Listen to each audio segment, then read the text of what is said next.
ஆடுகள் என் சத்தத்தை கேட்கிறார்கள், நான் அவரை அறிந்திருக்கிறேன், என்னை பின்தொடர்ந்து வருகிறார்கள், என்னை ஃபாலோ பண்றாங்க. அடுத்தது, நான் அவைகளுக்கு நித்திய ஜீவனை கொடுக்கிறேன். நான் அவைகளுக்கு நித்திய ஜீவனை, முதல் ரட்சிப்பு, ஆரம்ப ரட்சிப்பு, நான் நித்திய ஜீவனை கொடுக்கிறேன். அடுத்தது பாருங்க, அவைகள் ஒரு காலம் கெட்டு போவதில்லை. முடிவு ரட்சிப்புக்கு போயிட்டார். அவர் ஒரு காலம் கெட்டு போவது இல்லை. ரொம்ப ஸ்ட்ராங்கா சொல்றாருங்க. ஒரு காலம்னு என்ன தெரியுமா அர்த்தம்? எந்த காலத்திலும் அவன் கெட்டு போகவே மாட்டான். எவ்வளவு நாள் ஆனாலும் கெட்டு போகவே மாட்டான். அது மட்டும் இல்ல, எந்த காரணத்துக்காகவும் கெட்டு போகவே மாட்டான். For no reason, no matter how much time goes, no matter what reason comes, they will never perish. எந்த காரணத்துக்கோ எந்த நேரத்திலயோ அவங்க கெட்டு போகவே மாட்டாங்க. எவ்வளவு ஸ்ட்ராங்கா சொல்ல முடியுமோ சொல்லிட்டார். ஒரு காலம், எல்லாரும் சொல்லுங்க, ஒரு காலம் கெட்டு போவது இல்லை. அப்புறம் சொல்றாரு, அடுத்தது பாருங்க, ஒருவனும் அவைகளை என் கையில் இருந்து பறித்துக் கொள்வதும் இல்லை. ஒருவனும் அவைகளை என் கையில் இருந்து பறித்துக் கொள்வதில்லை. இதை நீங்க கற்பனை செஞ்சு பார்க்கணும். ஏன்னா இயேசு கற்பனை செய்ய சொல்றாரு.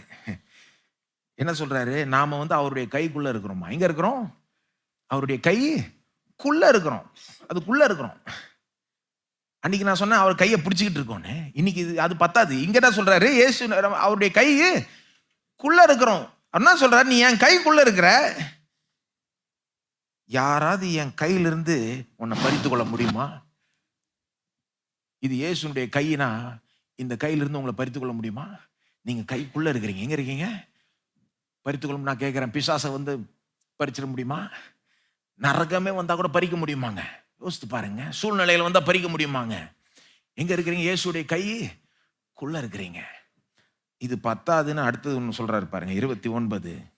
அவைகளை எனக்கு தந்த பிதா எல்லாரிலும் பெரியவராயிருக்கிறார். அவைகளை என் பிதாவின் கையில் இருந்து பறித்து கொள்ள ஒருவனாலும் கூடாது. இப்பதான் அவருடைய கையில இருக்கிறாருன்னு சொல்லிட்டு இப்ப என்ன சொல்றாரு? பிதாவினுடைய கையில கூட இருக்கிறீங்கன்றாரு. என்னங்க அர்த்தம்? ஒருவேளை இப்படி அர்த்தமா இருக்கலாம். இயேசுடைய கைக்குள்ள இருக்கிறோம் நாம, பிதா அவருடைய கையை இது மேல இப்படி வைக்கிறாரு.